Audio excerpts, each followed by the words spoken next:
Priyanka Gandhi Vadra has launched a sharp counter-attack after the Supreme Court came down heavily on Rahul Gandhi over his remarks related to the Indian Army.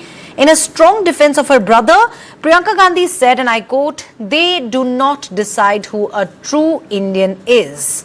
She added, "It is his duty to ask questions and challenge the government," also firmly asserting, "My brother would never say anything against the army."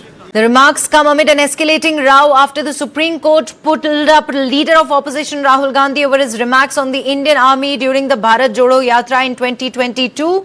The top court did not mince words, remarking that a true Indian will not say all this, even as it stayed the ongoing criminal defamation case. It all began with Rahul Gandhi's press interaction during the Bharat Jodo Yatra, remember, on the 9th of December 2022, referring to the border clash in Arunachal Pradesh's Yangtze sector. Gandhi claimed thousands of square kilometers of Indian territory were occupied under Chinese occupation.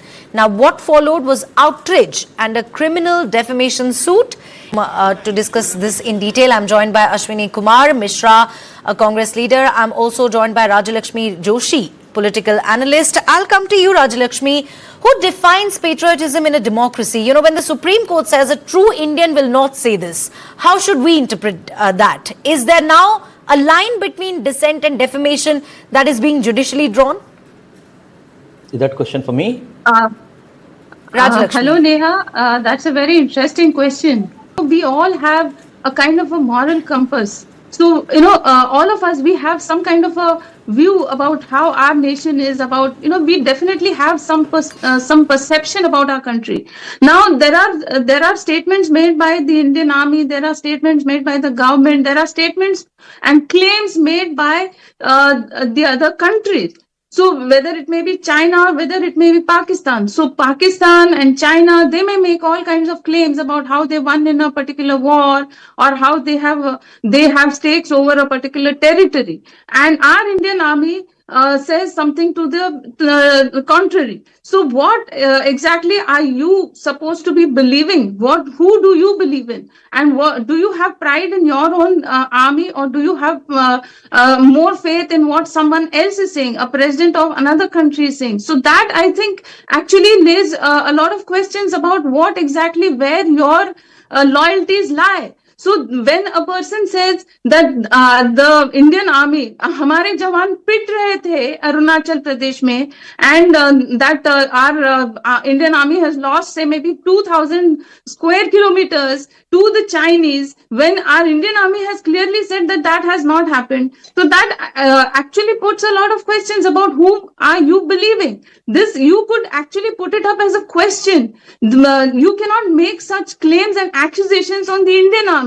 So the Supreme Court has very strongly said that this, they have actually remarked and rebuked him for these kind of comments, where he said things like, "Hamare jawan pit rahe the." So they have asked, on what basis have you made these claims and accusations that this territory was lost? So this, you cannot say that the Supreme Court cannot give all these kind of certificates about who is a patriot or not. Whereas the Congress thinks that they have all this power to give certificates of who was a freedom fighter or not, who is a patriot. So they can give a certificate of patriotism and of being a freedom fighter to certain people, and they may call some people Maafi Veer and all those kind of things are covered. So these kind of things where they think that they have this sense of entitlement where they can go around giving certificates, but at the same time they can very easily question the Indian Army and forget about the government. They're questioning the Indian Army when they say that "Hamare jawan pit rahe the."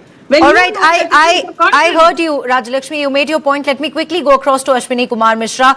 Ashwini, your party has repeatedly claimed that China has occupied thousands of square kilometers of Indian territory. That's a serious charge. That's a serious allegation there. Do you have any concrete evidence to back it, or is this just political posturing to corner the government? And we have spoken to a lot of locals there. There are satellite images. So these questions are important. As an opposition leader, when court says you are not a true nationalist, I don't understand court. How can court decide whether one is nationalist or not? Is court going to give certificate to all 140 crore people who are true nationalists, who are not true nationalists? And Rahul Gandhi represents more than 50% of India. He is the leader of opposition. He is the voice of people who voted, who did not vote for the government. So questioning Rahul Gandhi essentially you're questioning the democracy. He is asking the question which are of the importance of national interest. Please don't compare that. Asking question is insulting to the army. All right, Ashwini, my apologies. I'll have to interrupt you here. Your audio is quite problematic. We'll try to fix that audio for all our viewers. In the meantime, Rajalakshmi, let me come to you. You know, isn't democracy all about questioning those in power, especially on the issues like national security? Why label someone anti-national just because, you know, they are asking uncomfortable questions?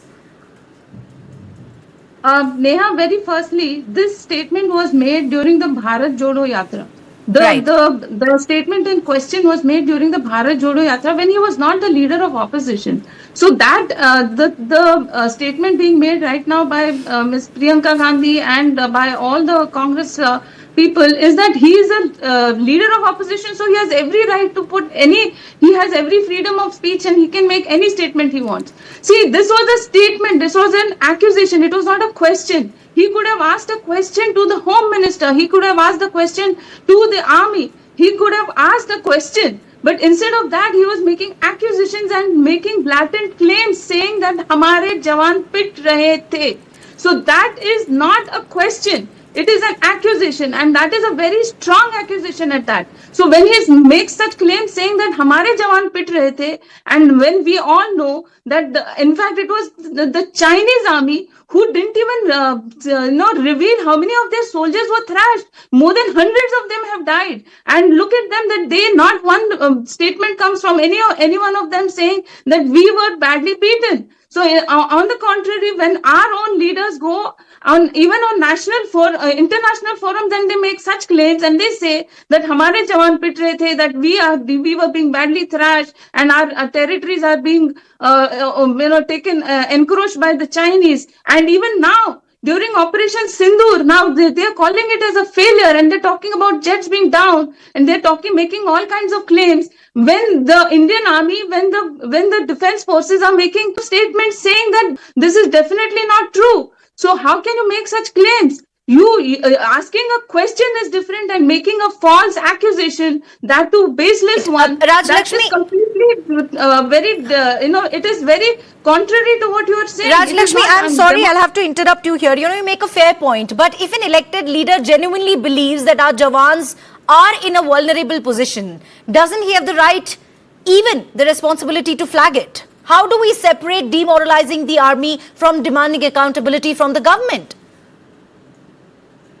So you can ask questions. That is what I'm saying. Asking a question and making an accusation as if that is true. So you are creating this picture, you are creating a perception that our army is so weak that the Chinese soldiers thrash them. So that actually is demoralizing the Indian army. So instead you could have asked a question saying, can you tell us what is the true nature of what happened there? That is a different question. Instead of that, when you make a claim, when you make an accusation, when you say our jets were down, and when you follow the Pakistan line, that is an accusation, that is not a question. So you are constantly saying all these you're making all these kind of statements in contradiction to what the Indian army is saying. So that I think is a strong statement, and I think that is definitely unacceptable. So that is not a part of democracy, that is not a part of freedom of speech. All right, my sincere apologies, Rajalakshmi. Ashwini, I'll have to interrupt you here. We are getting some big news coming in from Bengal's Cooch Behar. Leader of opposition Suvendu Adhikari's convoy has been attacked.